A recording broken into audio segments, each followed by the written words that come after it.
सबको नमस्ते, सबको प्रणाम और thank you again for joining me. Thank you so much. आज भी एक छोटा सा सूक्त मैं सांख्य में से ही लूंगा।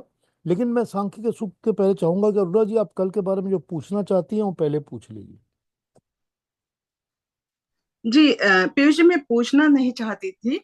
लेकिन मैं ये बताना चाहती थी कि हमने कल जो श्लोक पढ़ा कि उसमें ऐसे बताया गया है कि और एक भी मार्ग है परमात्मा को मिलने का या उससे जुड़ जाने का, कि कई लोग सुनने से भी उससे जुड़ जाते हैं।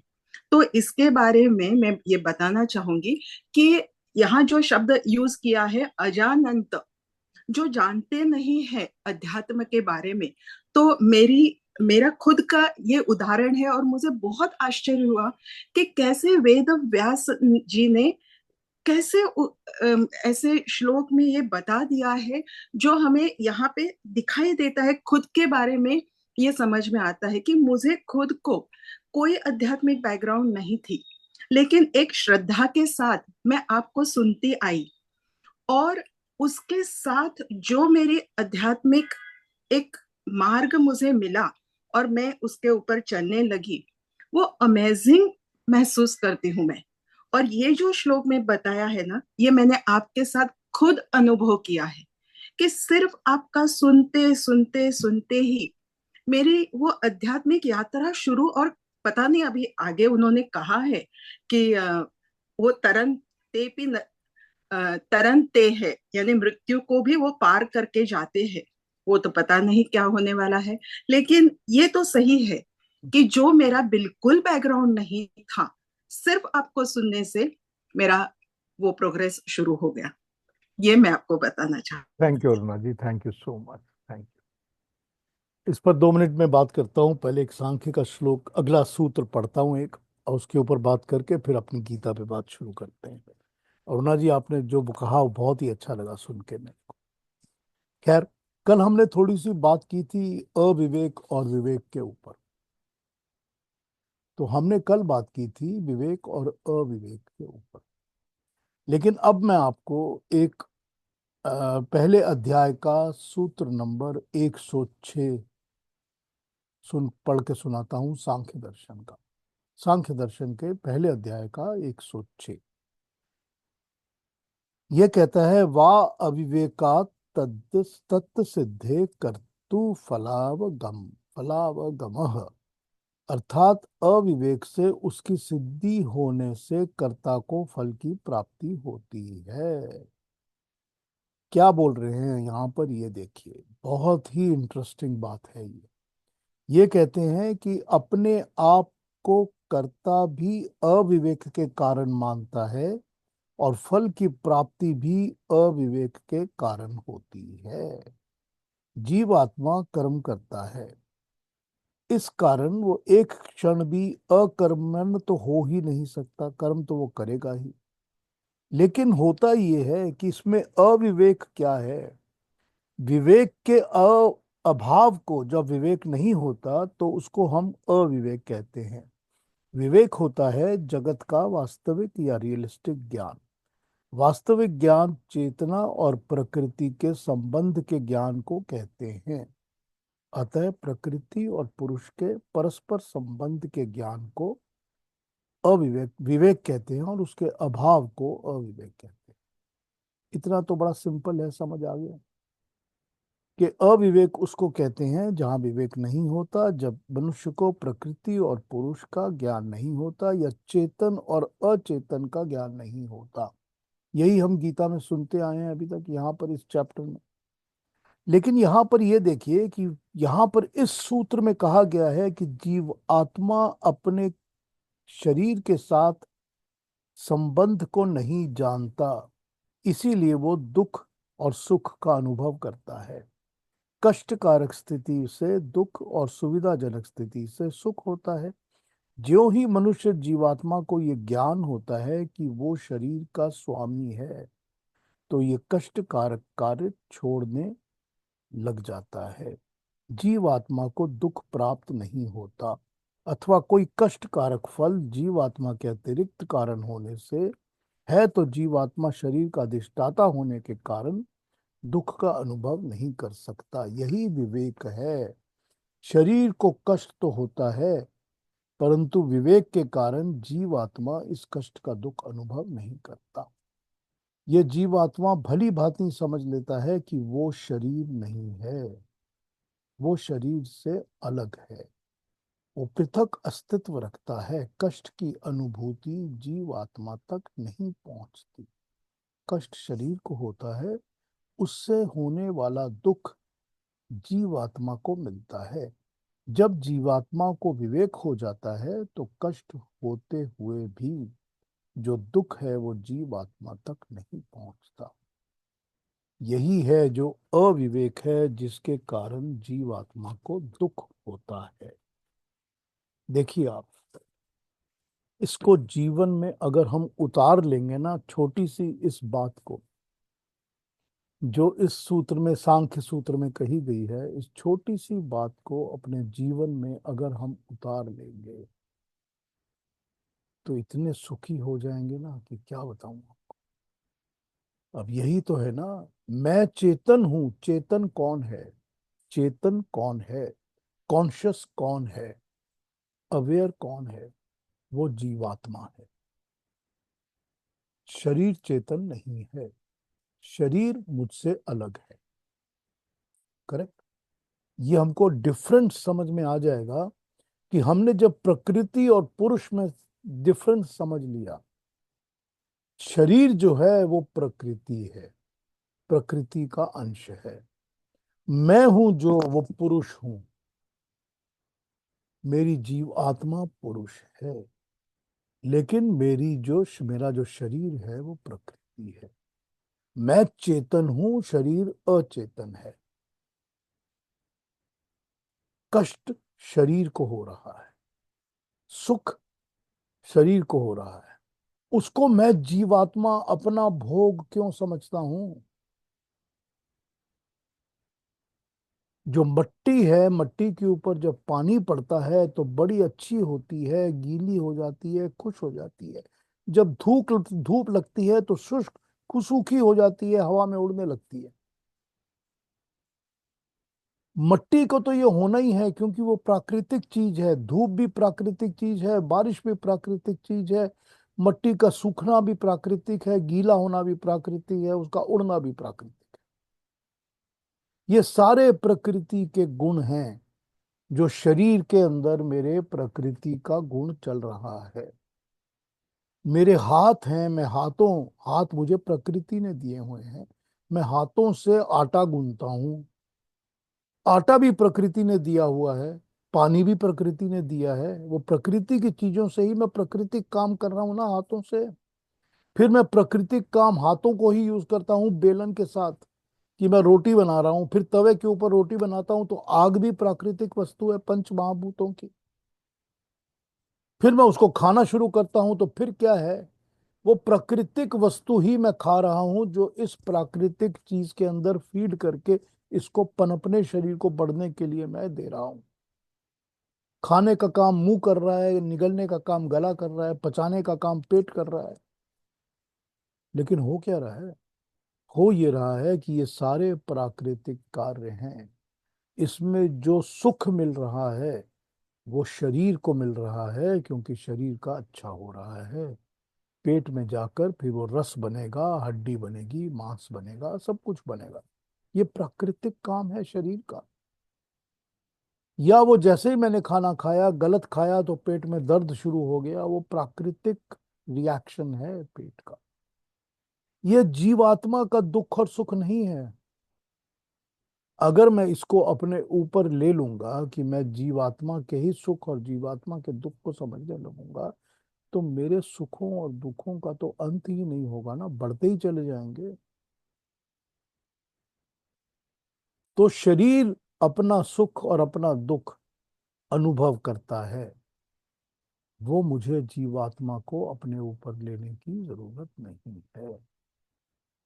ये है विवेक, कि शरीर और शरीर का सुख और दुख प्राकृतिक है।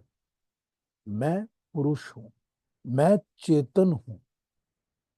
जब मैं चेतन हूं तो मैं ये प्रकृति नहीं हूं। तो यही तो विवेक और अविवेक है ना। तो जितना भी दुख और सुख अनुभव होता है जीवात्मा को, वो अविवेक से ही होता है।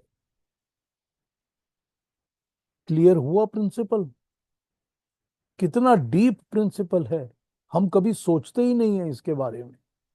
लेकिन यही तो भगवान समझा रहे हैं हमको, भगवान कृष्ण 13 चैप्टर में तो यही समझा रहे हैं हमारे को। वो तो यही समझा रहे हैं तुम्हारे को कि जब तुम अलग समझने लगोगे अपने आप को और इस शरीर को या प्रकृति को, तब कष्ट छूट जाएंगे, तब विवेक जागेगा, तब पता चलेगा। लेकिन हम परमात्मा के साथ अगर वो मोक्ष की प्राप्ति की बात कर रहे हैं, वो तो एक स्टेप में आगे बढ़ जाते हैं। वो तो कहते हैं भाई इससे आपको मोक्ष मिल जाएगा। लेकिन प्रैक्टिकली मोक्ष को पाने का रास्ता तो बहुत ज्यादा इन्वॉल्व्ड है ना, वो बहुत कुछ करना पड़ेगा ना आपको। उसके अंदर रास्ते में चलते समय भी तो बहुत कुछ है ना। कर्म भी तो छूटने पड़ेंगे, निष्काम होने पड़ेंगे, कर्म फल के साथ अटैचमेंट छूटनी होगी। उसी तरह से विवेक का भी जागना होगा, तभी तो जाके मोक्ष मिलेगा ना। तो जो परमात्मा भगवान कृष्ण समझा रहे हैं कि परमात्मा का काम है, जिसको मोक्ष को तुमने प्राप्त करना है, तो उसके लिए पहले तुम विवेक को जगाओ। विवेक वो है जो कि हमारे अंदर हमारे डिस्क्रिमिनेटरी बुद्धि, एनालिटिकल बुद्धि का काम करता है। तो आपने एनालाइज और डिस्क्रिमिनेशन क्या करना है? आपने डिस्क्रिमिनेशन और एनालाइज करना है कि प्रकृति क्या है और पुरुष क्या है, चेतन क्या है और अचेतन या जड़ क्या है, और इनके दोनों का संपर्क क्या है। कि संपर्क इतना है कि मैं शरीर को धारण करता हूं अपने कर्म करने के लिए, या कर्म फल भुगतने के लिए, या अपने लिए मोक्ष का रास्ता ढूंढने।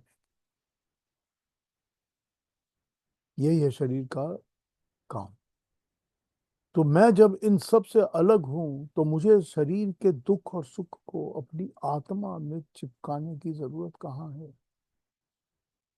मैं क्यों दुख अनुभव करता हूं जब मेरे शरीर को कष्ट होता है? तो शरीर की दर्द होती है, पेन होता है, वो शरीर का है, उसको आत्मा के ऊपर अनुभव नहीं करना। ये है विवेक। प्रकृति और पुरुष के अंदर जो हमने डिफरेंस देखना है, जो अनुभव करना है हमने कि क्या है और कितना है, वो विवेक यहीं से जागेगा। जब हमको पता चलेगा कि इनमें दोनों में असल में फर्क क्या है, और फिर इनका संबंध क्या है, कनेक्शन क्या है। क्योंकि अल्टीमेटली तो हमको ये पता है, या हम इस बात को मानते और जानते हैं कि परमात्मा प्रकृति के अंदर जो भी होता है उसका कोई भी सुख या दुख परमात्मा अनुभव नहीं करते। वो उनके ऊपर उसका कोई असर नहीं होता। परमात्मा ही तो प्रकृति को चलाता है। परमात्मा ही ने तो, अभी भगवान कृष्ण ने हमको 10वें और 11वें चैप्टर में बताया है ना, कि मैं ही हूं जो हर जगह हूं, मुझे ही समझो हर जगह। हर वस्तु मेरे ही तेज से चल रही है, मेरा ही प्रकाश है जो सब चीजों में काम कर रहा है, मेरी ही ज्योति है जो हर चीज को चमकाती है, मेरी ही एनर्जी है जो सब चीजों में एनर्जी देती है या एनर्जाइज करती है। वो सब मेरा है, मुझको ही समझो। तो इसका मतलब है प्रकृति के अंदर परमात्मा तो सब जगह व्याप्त है। लेकिन प्रकृति का कोई भी उछल कूद, तूफान, आंधी, अंधड़, अर्थक्वेक, कोई चीज परमात्मा को तो असर नहीं करता ना। तो अगर हमको परमात्मा के साथ एक होना है, मिलना है, मोक्ष प्राप्त करना है, तो हमको भी तो समझना पड़ेगा कि ये प्रकृति का कोई भी उछल कूद, कोई भी प्रॉब्लम हमको असर नहीं करनी चाहिए। ये है विवेक। जो जागेगा, समझ में आएगा, अंदर बैठेगा, तो मोक्ष प्राप्ति का रास्ता खुलेगा।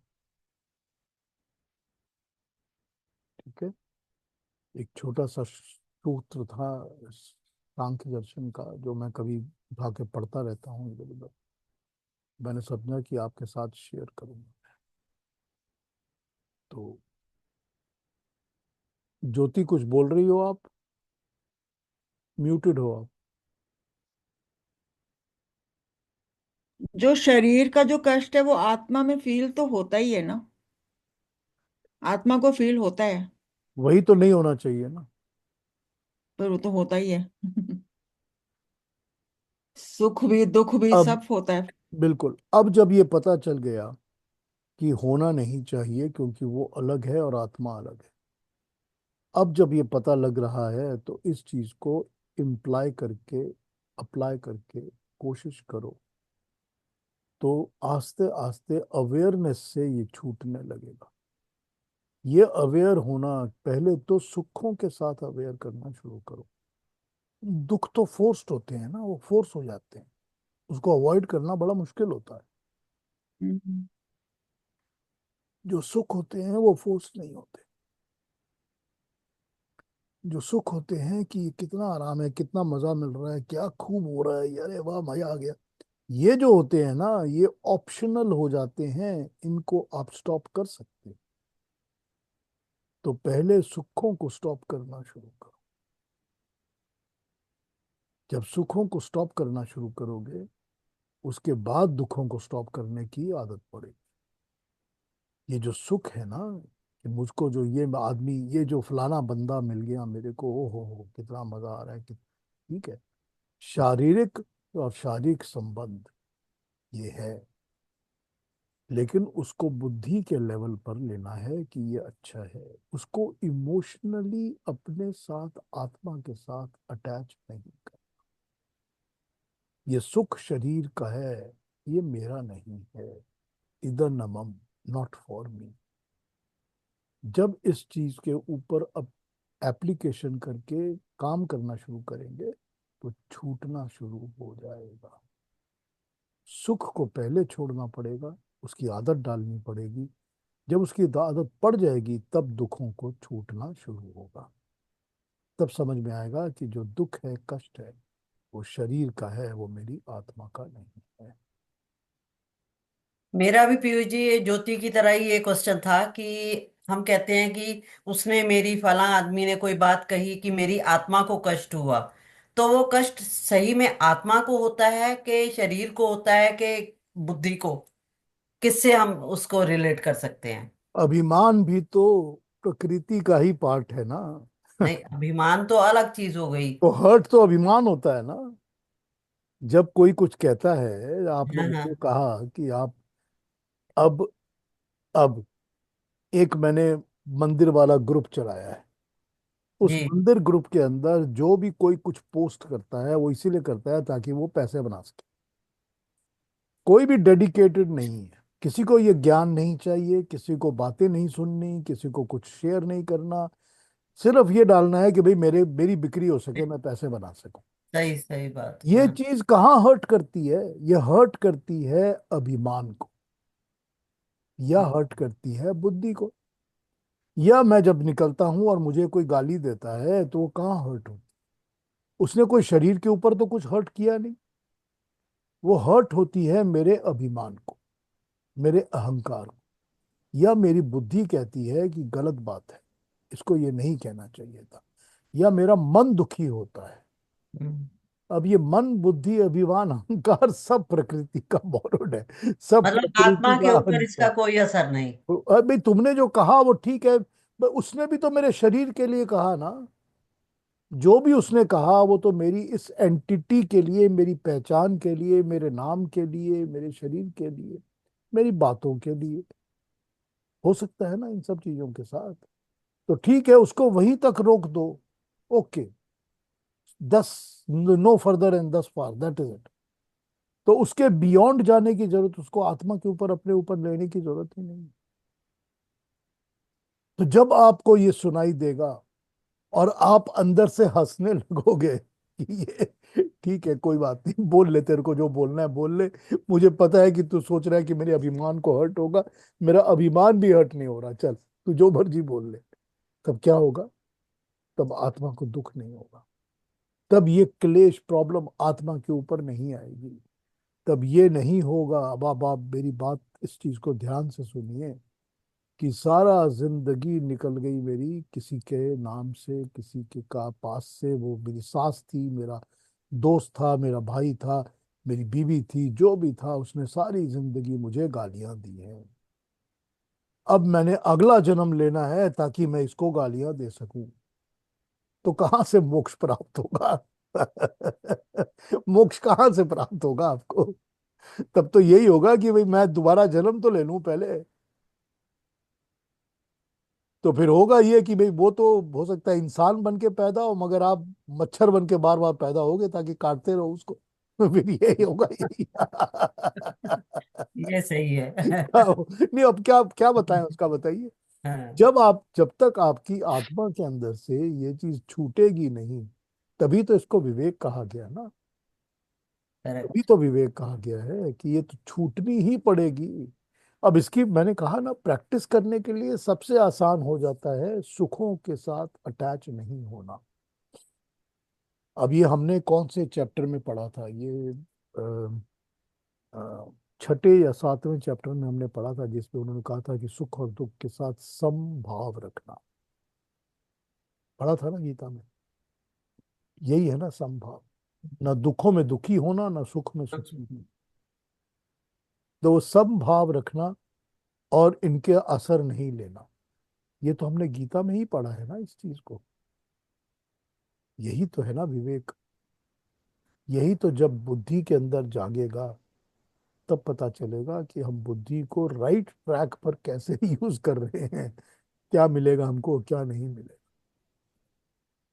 जो कभी छोटा छोटी फीलिंग्स होती है, जब मौसम कितना अच्छा है, बाहर बर्फ पड़ी है, देख के खुशी होती है, कहते हैं ना आत्मा खुश हो गई। या हाँ। कोई गाना सुन के कहते हैं आत्मा खुश हो गई, इतना सुंदर गाया। ये या मतलब कुछ बहुत सालों से सुनते आ रहे हैं कि आत्मा कुछ सुखी खुश हो। हो गई। हाँ। मतलब इसमें डिफरेंस है अब उसमें आत्मा के प्रॉब्लम, ऊपर। प्रॉब्लम यहाँ पर है कि जब आत्मा खुश हो गई और सुखी हो गई, तो फिर उसके साथ चिपक जाओ, और चिपक के वो रिपीट करने के लिए रोज उसी के पीछे लगे रहो, तब प्रॉब्लम हो गई ना। तभी प्रॉब्लम हो गई ना वहां पर। लेकिन हम्म। एक बार अगर देखा है बहुत अच्छा नजारा और कहा भी आत्मा खुश हो गई, बड़ा अच्छा लगा, हो गई बात खत्म।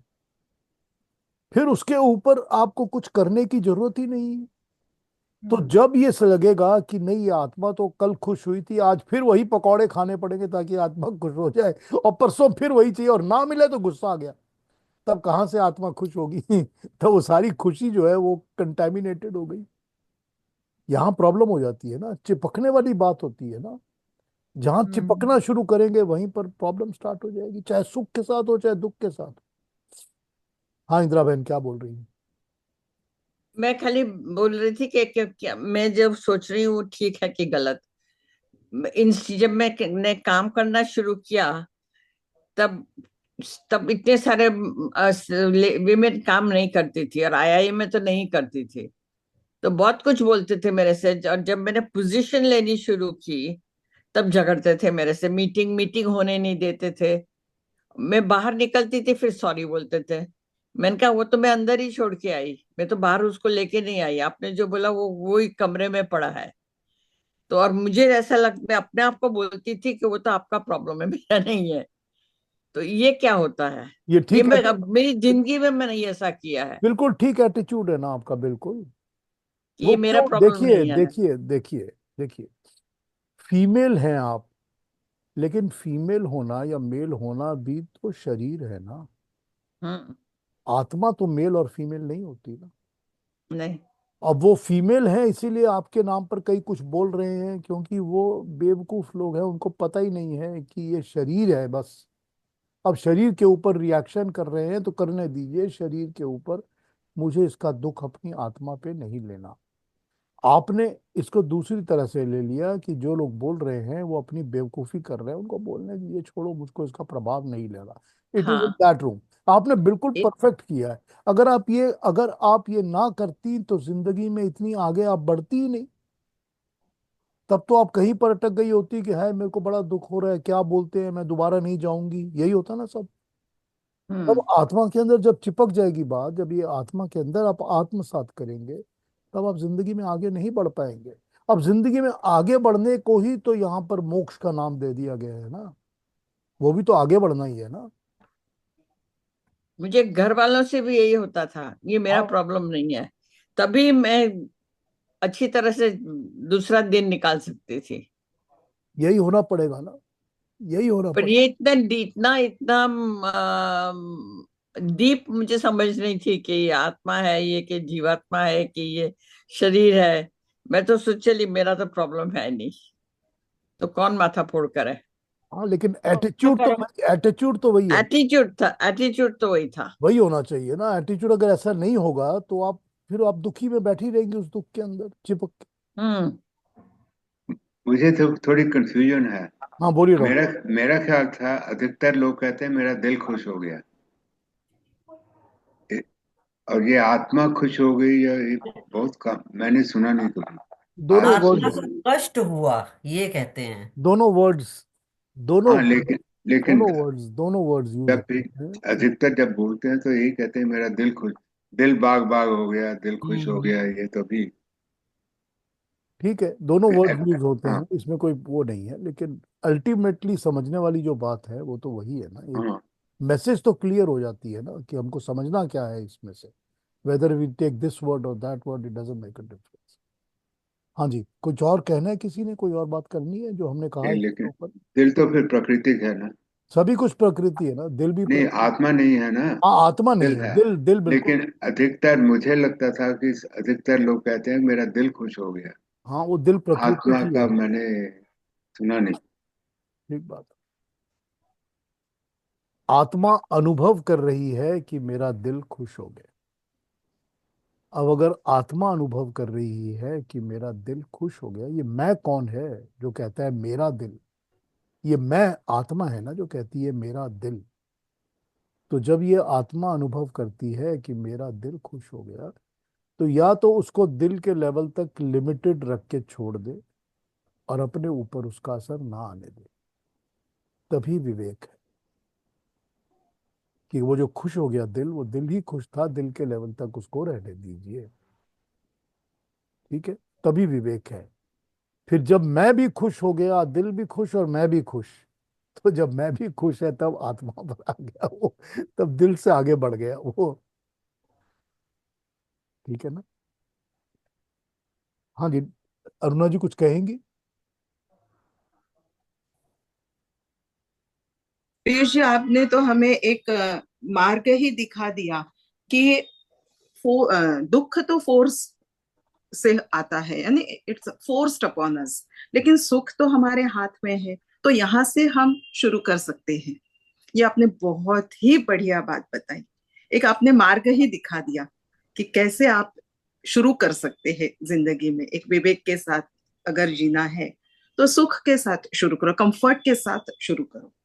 वहां ये पे आप ऑप्शन है आपके पास। हाँ, ये प्रैक्टिकल है ना। बहुत बहुत अच्छी बात बताई प्रैक्टिकल यही है ना। आपने। यस। देखिए, जब इंसान को छोड़नी पड़ती है ना चीजें, कि मैंने अब सोच लिया है कि मैं जिंदगी में अपने ऊपर से चीजों को घटा लूंगा, या मैं थोड़ा सा संन्यास टाइप का लेना चाहता हूँ, या मेरी अब उम्र हो गई है, या मेरा दिल नहीं है, जो भी छोड़नी पड़ती है ना, सबसे पहले अपने आराम की, अपने शौक की, अपने पसंद की चीजों को त्याग करना पड़ता, जी। तभी आदमी आगे बढ़ सकता है। अब उसके बीच में अगर आप गिर जाएंगे और चोट लगेगी तो उसका आप त्याग कहाँ करेंगे? वो तो लगेगी ना, वो तो फोर्स हो गया आपके ऊपर। तो लेकिन यहाँ पर यही है कि प्रैक्टिस करने के लिए सबसे आसान होता है कि हम अपने आराम को, अपने सुखों को त्याग करना सीखें। फिर हम सीख सकते हैं कि हम आगे कैसे बढ़ें। वो फ्लो में आप कभी कभी ना ऐसी बातें बताते हैं कि एकदम दिशा दर्शक ही होती है, वो जिंदगी को सुधारने में एकदम ट्रांसफॉर्मेटिव हो जाती है। बहुत अच्छा बताया आपने। थैंक यू अरुणा जी। मेरा तो देखिए कोशिश यही रहती है कि ऐसा ही हो और ऐसा ही ठीक चले, यही कोशिश होती है ना हमेशा। तो उसके बीच में हो गया, चल गया, ठीक है, समझ में आ गई बात, और हम उसको प्रैक्टिस करके जीवन में उतार सके तो बहुत ही अच्छा है। फिर और क्या चाहिए। चलिए, इतनी देर तक हमने सांख्य पे बात कर ली, अब सांख्य के प्रिंसिपल पे बात कर ली, जो कि बहुत ही रिलेटेड है हमारी गीता के साथ, तो इसीलिए उसको हम बीच बीच में उठा लेते हैं। कल हमने 24 और 25 पढ़े थे। इन्होंने बिल्कुल ठीक कहा है, अरुणा जी ने, जो आज इन्होंने शुरू में अपना सवाल किया कि श्रुति या सुनने से भी ये चीज होती है। अजानता अजानंत, न जानते हुए भी, श्रुत्वा सुनकर, श्रुति से। अब यहाँ पर एक और बात है जो मैंने कल आपको बताई थी कि 25 का इंडिकेशन प्रैक्टिकली, तो जैसे अरुणा जी ने कहा, हम और आप और अपने ऊपर हम ले सकते हैं, इसको उस तरह समझ सकते हैं। लेकिन जब सृष्टि बनी थी, जब क्रिएशन बनी थी, जब ये पूरी की पूरी मानव सृष्टि बनी थी, तो जब मानव सृष्टि बनी थी तब तो हमारे पास ये दर्शन शास्त्र या ये वाली चीजें या वो वाली चीजें नहीं थी। तो तब जो ऋषि मुनि थे, उन्होंने सिर्फ श्रुति, वेद मंत्रों को सुनकर ही अपना कल्याण किया था। वो भी एक श्रुति है ना। उनके लिए भी तो वही बात कही गई है कि जो सुनते भी हैं, और श्रुति क्या है? श्रुति वेद के मंत्र है। तो जब वो सुनते हैं वेद के मंत्र को, परमात्मा की वाणी को, अब इसको आप यूं भी समझ लीजिए कि वो परमात्मा की वाणी किसी ना किसी रूप और फॉर्म में हम सब के लिए अवेलेबल है। हम ऋषियों की तरह वेद मंत्रों को डाउनलोड नहीं कर सकते। तो हम ऋषियों की तरह वेद मंत्रों को डाउनलोड नहीं कर सकते, तो हम क्या करते हैं? तो हम और आप ये करते हैं कि हम आंखें नाक मुंह बंद करके बैठ जाते हैं थोड़ी देर के लिए। कोई मेडिटेट करता है, कोई अपने अंदर ही देखता सोचता है, कोई मनन चिंतन करता है। तो हम भी तो यही कोशिश करते हैं कि वो हम सुप्रीम किसी न किसी एनर्जी के सोर्स के साथ कनेक्ट करें, ताकि हमको भी कोई एनर्जी और कोई वो प्राप्त हो। तो वो भी तो परमात्मा की वाणी श्रुति है ना। अब हम ये तो कह नहीं सकते कि जिन लोगों ने हमारा योग दर्शन नहीं पढ़ा उनको जिंदगी में कभी मोक्ष मिलेगा ही नहीं। ये तो बोलना बड़ा मुश्किल है। ये सच है कि योग दर्शन पढ़कर हमको समाधि की अवस्था में मोक्ष प्राप्त होती है, वो हमारे लिए गाइडलाइन है। लेकिन जो लोगों ने जिंदगी में इन लैंग्वेजेस को, इस कल्चर को पढ़ा ही नहीं, उनके लिए भी तो कोई मार्ग है ना। फिर वो परमात्मा की वाणी की श्रुति कर सकते हैं ना। उनके अंतर मन में तो वो जागरण हो सकती है चीज। तो ये बात यहाँ पर बहुत क्लियरली बता दी है भगवान कृष्ण ने कि जो श्रुत जो जो अजानता है, जो ये सब चीजों को नहीं जानते, वो भी श्रुति के द्वारा मोक्ष की प्राप्ति का रास्ता ले सकते हैं, उनको भी मोक्ष मिल सकता है। क्योंकि हम तो यही मानते, जानते जानते और मानते हैं कि जो ऋषि मुनि हुए थे, जिन्होंने वेद की वाणी को सुना था, सुनने के बाद वो सब मोक्ष प्राप्ति कर लेते हैं और चले जाते हैं। हमने तो यही सुना पड़ा है। वो तो आते ही धरती में इसलिए हैं ताकि वो हम लोग को वेद की वाणी दे सके, और देकर उनका उनका काम पूरा हो जाता है, वो मोक्ष प्राप्ति कर जाते हैं। अभी अगर हमने सुना पढ़ा है तो इसके बीच में वही प्रिंसिपल आ जाता है ना, जो 25वें श्लोक में भगवान कृष्ण समझा रहे हैं। तो इसको हमको समझना पड़ेगा, इस बात को सच में समझना पड़ेगा, तभी हमको पता चलेगा कि हम सिर्फ और सिर्फ परमात्मा की इंस्पिरेशंस को अपने अंदर अनुभव करके भी। अब देखिए, आजकल वो चल रहा है आपका कुंभ का मेला, और वो कुंभ के मेले में पता नहीं हजारों लाखों कितने संत साधु आए हुए हैं, और कितने कितने टाइप के आए हुए हैं, अलग अलग आए हुए हैं। कोई इस तरह का बाबा, कोई उस तरह का बाबा, कोई ये है, कोई वो है। उनकी क्या चीजें सब टीवी पर इधर उधर घूमती रहती हैं। अब अगर वो सारे के सारे साधुओं को आप पूछेंगे कि आप में से कितने लोगों ने ये वाला दर्शन शास्त्र पढ़ा है, या वो वाला पढ़ा है, या ये पढ़ा या वो पढ़ा, तो आपको ज्यादातर कहेंगे कि हमने तो कुछ भी नहीं पढ़ा। ये हमारे तो गुरु थे, हमने तो सिर्फ गुरु की बात सुनी है, गुरु के हम चेले बन गए बस। कहीं ना कहीं जाकर तो उन लोगों के भी जिंदगी में एक भगवान की इंस्पिरेशन उनके दिलों में, मनों में आती है। तो जब आती है वहीं से तो वो फिर उनके दिलों के साथ कनेक्ट होती है ना। वो भी तो सुनकर ही करते हैं ना ये सारे काम। तो ये चीज जो है ना 25वें श्लोक में हमारी आपकी सबकी जिंदगी को आसान कर दिया और बता दिया। जैसे कि मैंने आपको बताया है कि हर बार भगवान कृष्ण जो हैं वो जो प्रिंसिपल्स हमारे सामने ले करते हैं उसके बाद हाउ टू बता देते हैं। ये हमको करना है ये बता देते हैं, और उसको कैसे करना है वो भी बता देते हैं। यही तो खूबी है ना गीता की। हर बार बताते हैं ना इस चीज को, हर बार, कि अच्छी बुद्धि ये होती है, लेकिन अच्छी बुद्धि को प्राप्त कैसे करना है वो हाउ टू भी बता दिया। अवॉइड क्या करना है वो भी बता दिया। भक्ति क्या होती है, भक्ति कौन सी होती है वो समझा दी, लेकिन भक्ति में भक्त कैसे बनना है हाउ टू बता दिया। हर बार में वो हमको एक्सप्लेन कर देते हैं कि करना कैसे है। तो ये भी तो वही है ना, एक हाउ टू हमको बता रहे हैं ना भगवान कृष्ण 25वें श्लोक। तो चलिए आगे बढ़ते हैं, 26 को और 27 को देख लेते हैं ताकि ये दो आज कर सके हम। तो अरुणा जी हमको 26 27 पढ़ दीजिए प्लीज। जी। यावत् संजायते किंचित सत्वं स्थावर जंगमं क्षेत्र क्षेत्रज्ञ संयोगात् तद्विद्धि भरतर्षभ। समं सर्वेषु भूतेषु तिष्ठन्तं परमेश्वरं विनश्यत्स्व विनश्यन्तं यः पश्यति स पश्यति। Thank you so much. कितने इंटरेस्टिंग श्लोक हैं ये दोनों, कितने इंटरेस्टिंग श्लोक हैं। नंबर 26 हमको कहता है कि हे भरत कुल श्रेष्ठ अर्जुन, ये समझ कि स्थावर तथा जंगम जो कोई भी वस्तु उत्पन्न होती है वो क्षेत्र तथा क्षेत्रज्ञ के संयोग से ही उत्पन्न होती है। नंबर 27 में बोलते हैं, और इस नाशवान वस्तुओं में जो अविनाशी तत्व परमेश्वर को देखता है, जो संपूर्ण जड़ चेतन में समभाव से विराजमान है, वही यथार्थ को देखता है, रियलिटी को देखता है।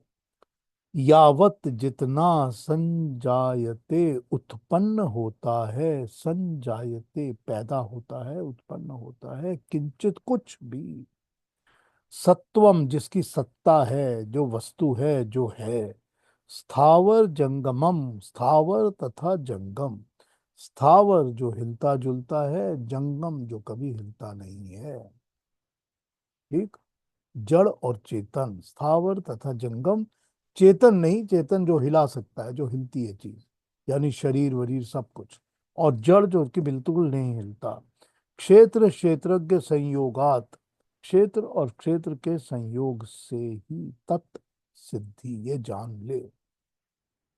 समभाव वाले सर्वेवु भूतेषु भूतों में तिष्ठन्तम ठहरे हुए परमेश्वरम, विषयत्सु विषय विनाशियों में विनश्यत्सु, विनश्यत्सु जो विनाश हो जाती हैं वो चीजें, विनश्यत्सु, और अविनश्यतम जो अविनाशी तत्व है। विनाश होने वाली चीजों में अविनाशी तत्व जो है, जो उसको देख लेता है वही सब कुछ असल में देख पाता है। आइए इसके दूसरी ट्रांसलेशंस पढ़ते हैं, फिर इसके ऊपर बात करना शुरू करता हूँ। बहुत ही इंटरेस्टिंग है दोनों श्लोक, बहुत interesting. 26 27। Arjuna, whatsoever being the moving and unmoving is born, know it is emanated through the union of kshetra, matter, and the kshetragya or spirit.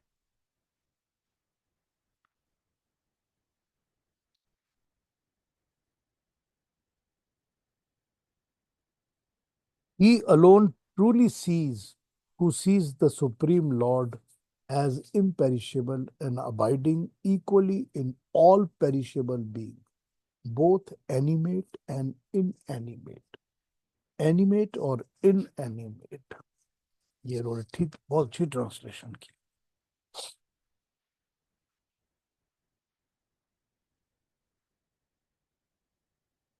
हे अर्जुन, यावन मात्र जो कुछ भी स्थावर जंगम वस्तुएं उत्पन्न होती हैं, उन संपूर्ण को तू क्षेत्र और क्षेत्रज्ञ के संयोग से ही उत्पन्न हुई जान। प्राप्ति कब होती है, इस पर वो कहते हैं, जो पुरुष विशेष रूप से नष्ट होते हुए चराचर सभी भूतों में नाश रहित परमेश्वर को समभाव से स्थित देखता है, वही सब कुछ यथार्थ में, इन रियलिटी सच में देख पाता है। ओह,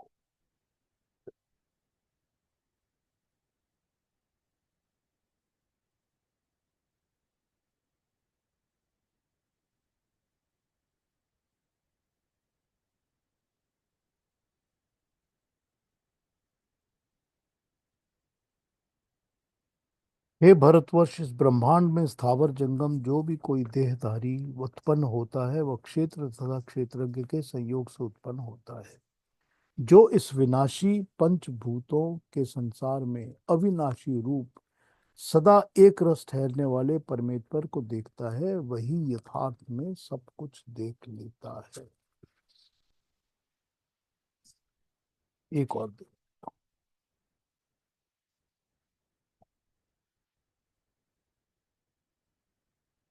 हे अर्जुन, जितने भी स्थावर और जंगम प्राणी उत्पन्न होते हैं, उन सबको क्षेत्र और क्षेत्रज्ञ की भांति संयोग से हुआ जान।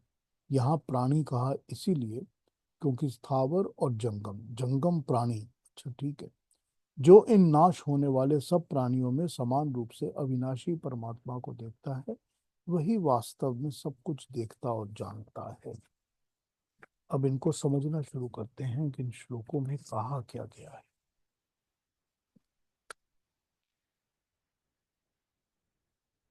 जितनी भी चीजें, जो भी चीज क्रिएट होती है, वो सब वस्तुएं उत्पन्न ही होती हैं क्षेत्र और क्षेत्रज्ञ के संयोग से। अब यहाँ पर इन्होंने हमको ये बताया कि जितनी भी चीजें दुनिया में पैदा होती हैं, जो भी चीज जिसका भी जन्म होता है, जो भी चीज उत्पन्न होती है, क्रिएट होती है या हमारे सामने आती है, वो हर चीज क्षेत्र और क्षेत्रज्ञ के संयोग से ही उत्पन्न होती है। तो क्षेत्र हो गया प्रकृति या फील्ड या चीजें जो भी कुछ है, क्षेत्रज्ञ हो गए आत्मा और परमात्मा, आत्मा भी और परमात्मा। तो जब प्रकृति क्रिएशन बनाना शुरू करती है तो तभी स्टार्ट करती है जब उसके अंदर परमात्मा का तेज पड़ता है। तो जैसे ही किसी माँ के अंदर किसी पुरुष का तेज पड़ता है, वो एक नई क्रिएशन बनाना शुरू कर देती है। ये तो समझ आ जाता है ना, हमारे समझ आ गया ना। तो उसी तरह से तभी तो हम इसको शिव और पार्वती का नाच कहते हैं ना। हम इसी को तो यूज करते हैं समझने के लिए ना, सिंबॉलिकली। तो वही है कि हमको ये पता चलता है कि जब परमात्मा का तेज प्रकृति पे पड़ता है तो प्रकृति क्रिएशन का काम शुरू कर देती है। तो स्थावर जंगम, जो भी मूवेबल और इमूवेबल, एनिमेट इनएनिमेट, जो भी चीजें बनती हैं, वो सब कुछ बनता है जब तेज परमात्मा का प्रकृति पे पड़ता है।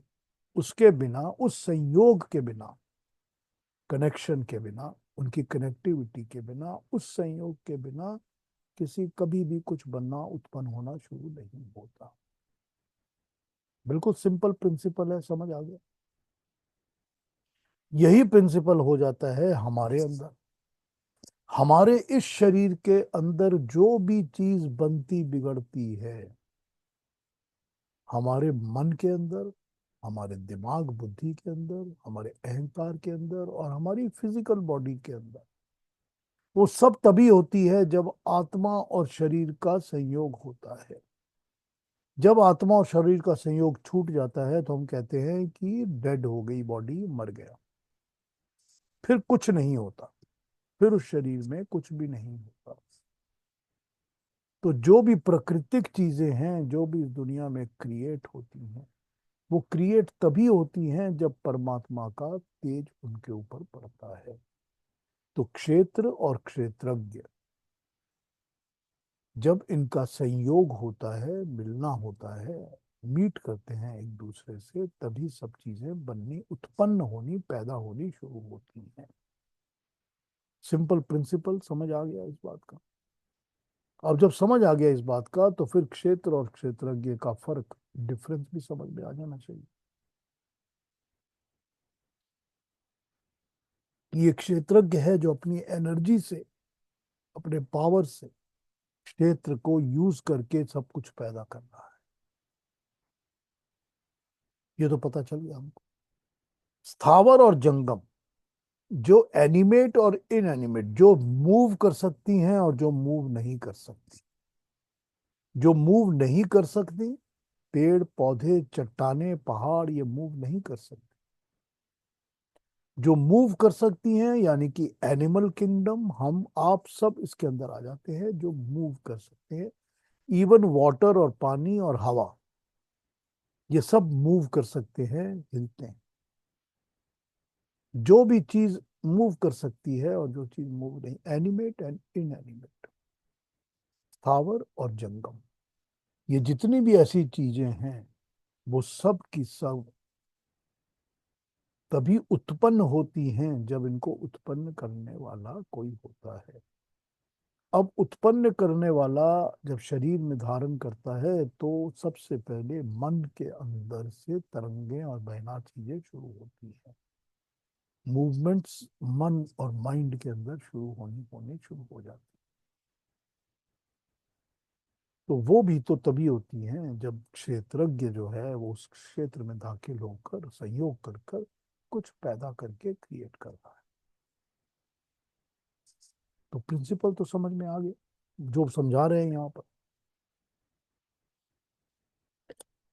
उस प्रिंसिपल को समझाने के बाद अगले श्लोक में वो हमको ये बता देते हैं 27 में, और इस नाशवान वस्तुओं में जो अविनाशी तत्व परमेश्वर को देखता है। अब ये सब कुछ नाशवान है कि जो क्रिएट हुआ है वो डिस्ट्रॉय जरूर होगा। जो भी चीज बनी है वो बिगड़ेगी, जो पैदा हुआ है वो मरेगा। इस नाशवान, ये सब नाशवान है। नाशवान जिसका नाश होगा, वो नाशवान, नाश होने वाला नाशवान।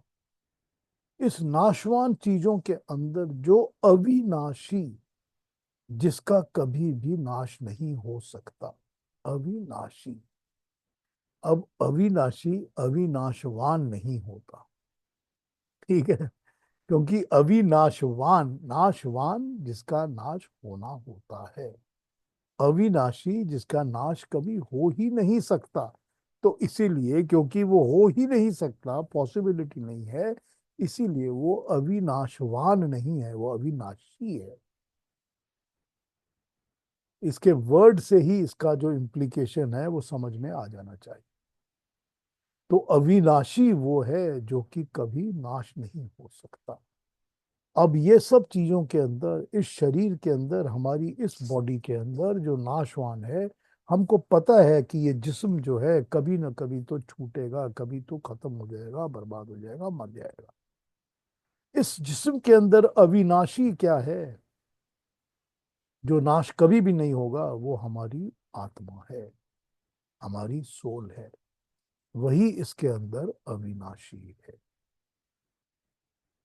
वैसे ही सारी की सारी क्रिएशन और प्रकृति के अंदर जो सारी की सारी क्रिएशन बनी है, हमको पता है कि इसका नाश होगा। जो 2000 5000 साल पहले की चीजें थी वो आज हमको नहीं दिखती। वो सारी जनरेशन, वो प्रॉपर्टीज, वो घर मकान महल सब नाश हो गए, उनका नाश हो गया। ये सब कुछ नाशवान है। इस सारे नाशवान प्रकृति और क्रिएशन के अंदर अविनाशी केवल परमात्मा है। जो इस चीज को समझ सकता है वही रियलिस्टिकली सब देखता और जानता है। हम अपने आप को जितना बड़ा जानकार समझ लें, जब तक ये हमारे अंदर जानकारी नहीं होगी तो हम रियलिस्टिक चीज नहीं देख पा रहे। यही तो वो हो रहा है ना, हाउ टू का ही तो विवेक समझाया जा रहा है ना हमारे को। विवेक में हाउ टू क्या करना है, कैसे समझना है ना।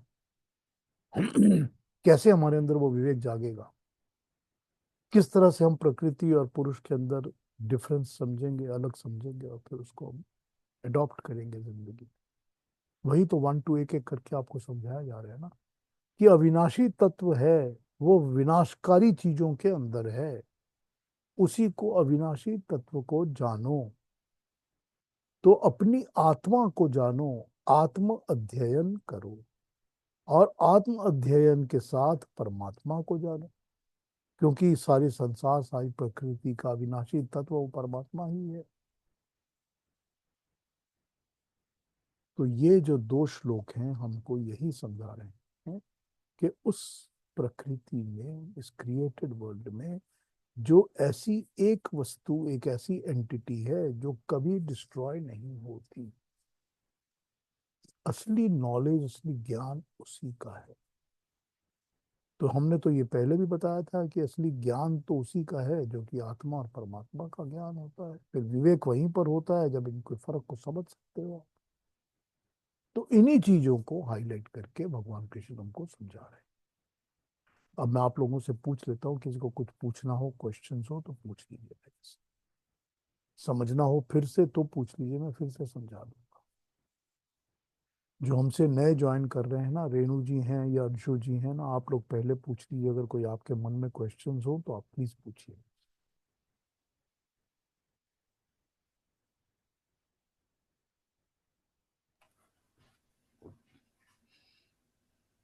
हाँ जी अंशु जी, क्या कहेंगी आप? जय श्री कृष्ण पीयूष जी। एक्चुअल में लास्ट 3 जो सेशंस थे बहुत बहुत ज़्यादा नॉलेजेबल थे। तो जैसे आई मीन मेरे को तो अभी बहुत मनन करना है। तो बस यही क्वेश्चन है कि अब जैसे आत्मा का गुण आपने बताया था एक सेशन पहले, उसमें आत्मा का जो गुण है वो, उसको डिजायर्स होती है बहुत सारी आत्मा को, है ना। तो आत्मा को जब डिजायर्स होती हैं पर उसको पेन नहीं होता, सुख और दुख का वो महसूस नहीं होता, तो खाली डिजायर्स होती हैं। जब डिजायर होती है, आत्मा के अंशु जी 6 गुण, 6 लिंग हैं। पहचानने का तरीका है कि ये जीवात्मा है। वो 6 गुण होते हैं: इच्छा, प्रयत्न, सुख, दुख, राग, द्वेष, अटैचमेंट्स और डिसलाइक्स। राग और द्वेष, सुख और दुख, इच्छा और प्रयत्न। इच्छा है, और इच्छा की प्राप्ति के लिए जो प्रयत्न करता है वो।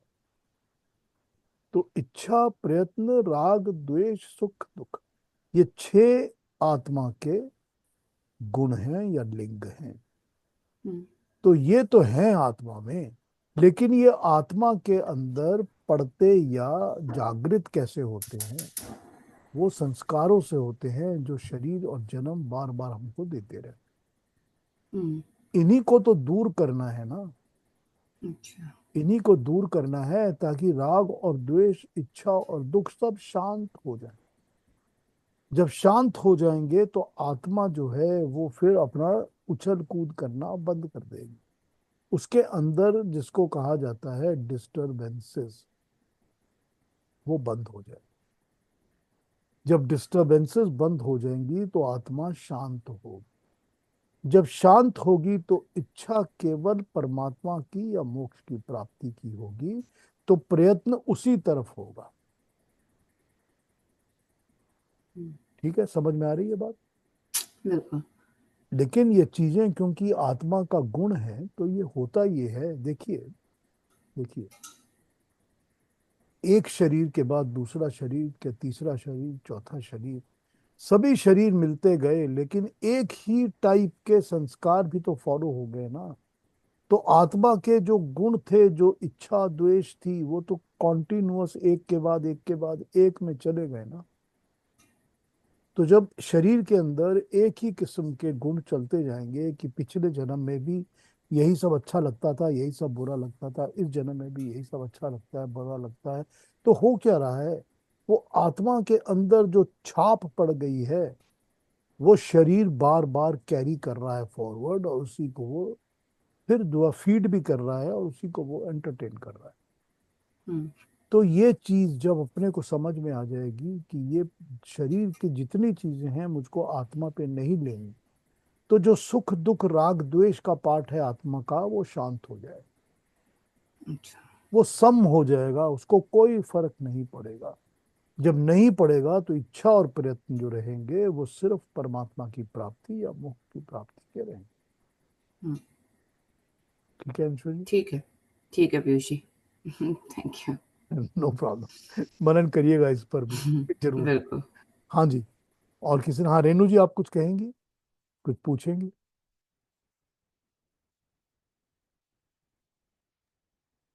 मुझे अभी भी ये क्लियर नहीं हुआ कि मैं जो आपने समझाया इसको मैं अपनी लाइफ में किस तरह से इम्बाइब करूं, किस तरह से इनकलकेट करूं, कैसे यूज करूं इस चीज को डे टू डे लाइफ में।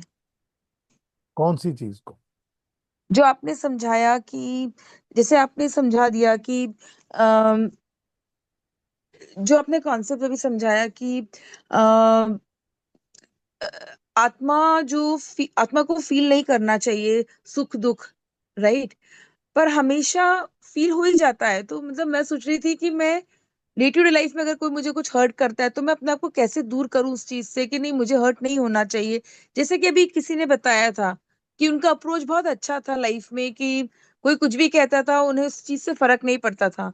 तो मुझे पड़ता है, मैं बहुत जल्दी मैं रिएक्ट भी करती हूँ।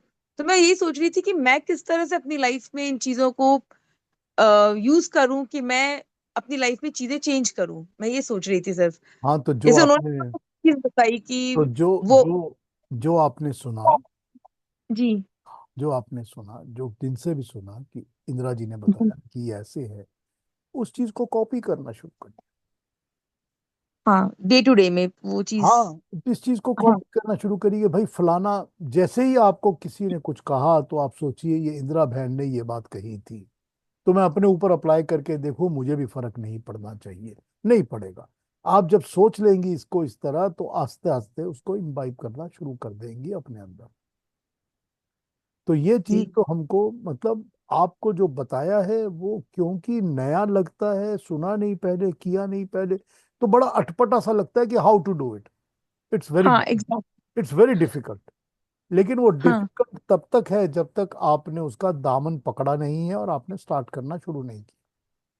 जब जी आप उस रास्ते पे चलना शुरू करेंगे और आपको लगेगा कि yes I need to do it, फिर वो एक के बाद एक स्टेप्स खुलते चले जाएंगे। ठीक है? जी।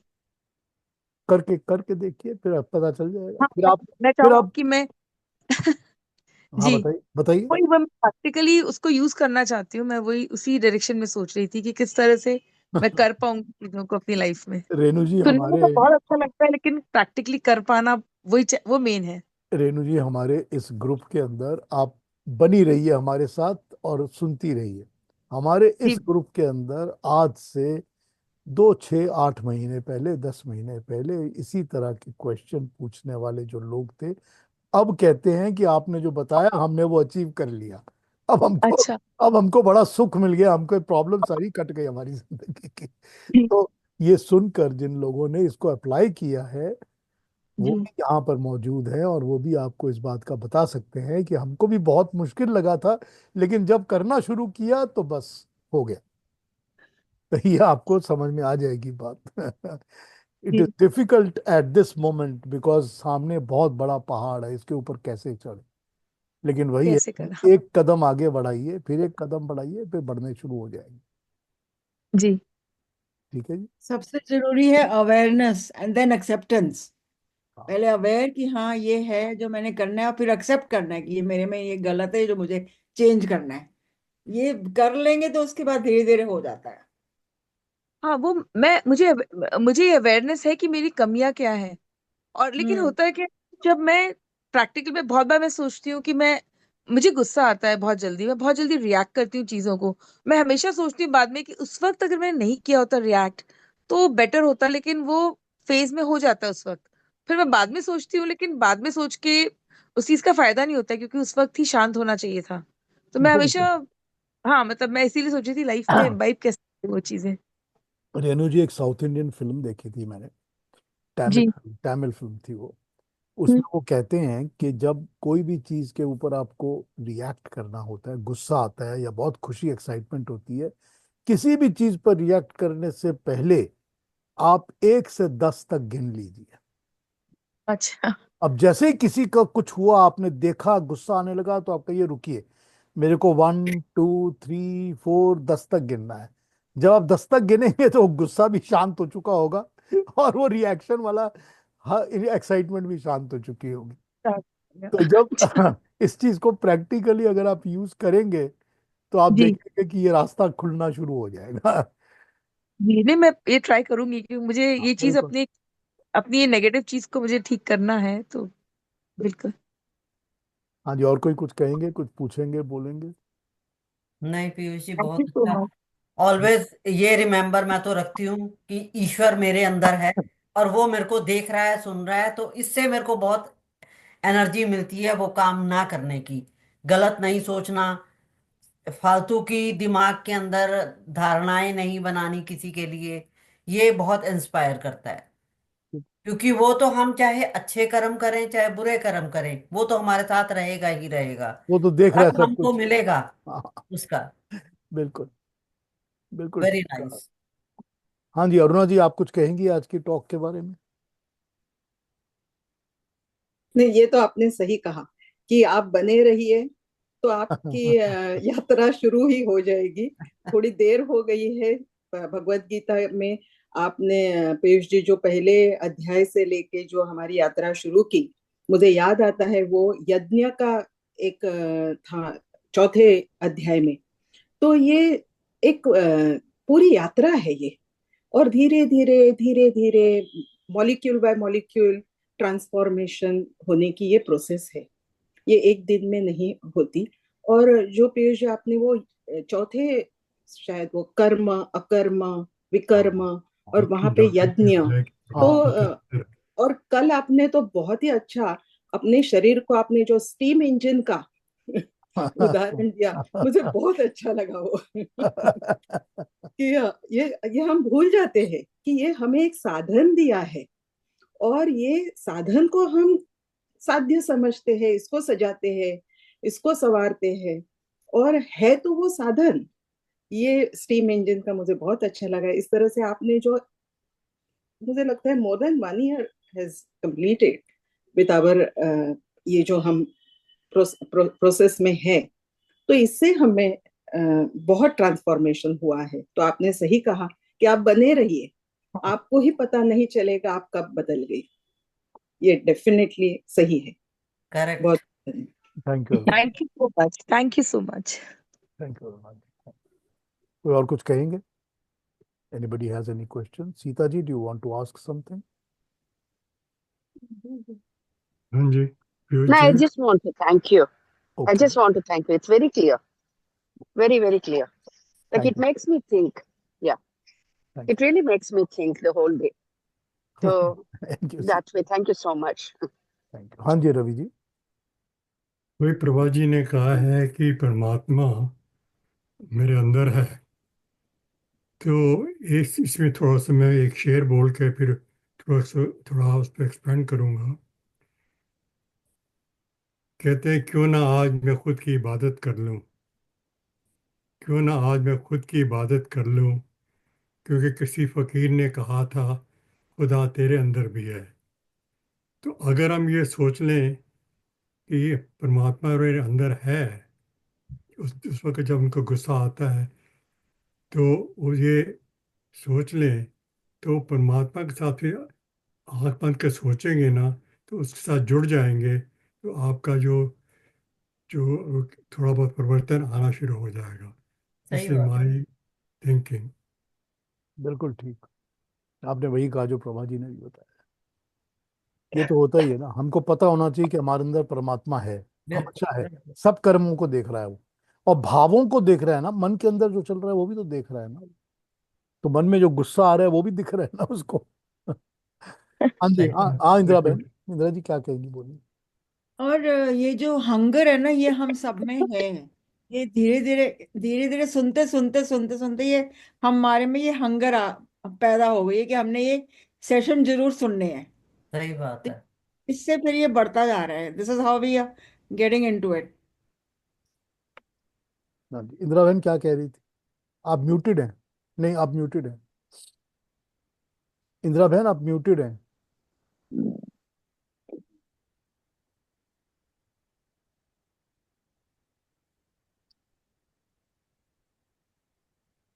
अभी भी म्यूटेड है। उनको सुनाई नहीं दे रहा ना, म्यूटेड है तो। हाँ, उनको सुनाई सुनाई दे रहा होगा, नहीं बोल रही। सुनाई तो देता है, बोल हाँ बोल सच, सुनाई तो देता है सच। हाँ, हम नहीं सुन सकते।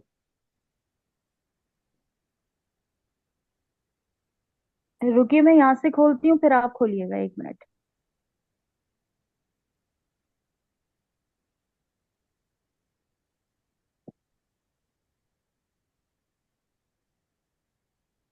उनका वीडियो भी ऑफ हो गया अब अनम्यूट नहीं कर सक रही हैं शायद। अब ऑन कीजिए।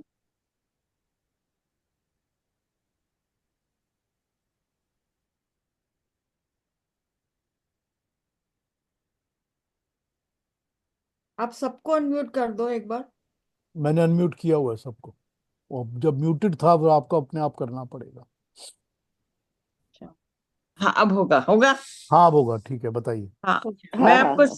सब सुन रही थी और मेरे को समझ आता है, तो मुझे याद आता है कि मेरे पापा ने जो बीज बोए थे हमारे बचपन में, जो हम लोग बहुत बोर होते थे, वो अभी सब फल रहा है। यही होता है बचपन ना। में तो राइट, बिल्कुल राइट। यही होता है ना, माँ बाप तो जो हाँ सिखाते हैं वो आस्ते आस्ते सारी जिंदगी काम आता है ना। वो उस हाँ, समय समझ में नहीं आती हैं, सुनने का मन नहीं होता है, लेकिन बाद में याद आती हैं। अब समझ में आता है कि जो अब हमको जो सिखाया था, बोलते थे सही। वो आप जो बोलते हैं वो बहुत जल्दी समझ में आ जाता है। ऐसा ही होता है ना जिंदगी में। बात है। हम्म। चलिए, थैंक यू इंदिरा बहन। चलिए, अगली बार मिलें फिर अगले सैटरडे। तब तक के लिए हाँ ठीक जी। थैंक। ठीक। सबको एक प्रणाम। सैटरडे तो बहुत देर नमस्ते। लगती है, बहुत देर हाँ, लग रही है। बहुत देर लगती है। इंदिरा जी, आज आप बहुत अच्छी लग रही है। ओ थैंक यू। चलो, सच्ची गॉड बहुत ब्लेस यू। अच्छी इस लग रही है। उम्र में कोई बोलता है तो 82 में अच्छा लगता है। नहीं नहीं, थैंक बहुत यू। प्यारी लग रही हो आज। थैंक यू वेरी अच्छा, much. Okay, bye. Thank you. सबको नमस्ते, थैंक बाय। नमस्ते। Thank you. नमस्ते सब।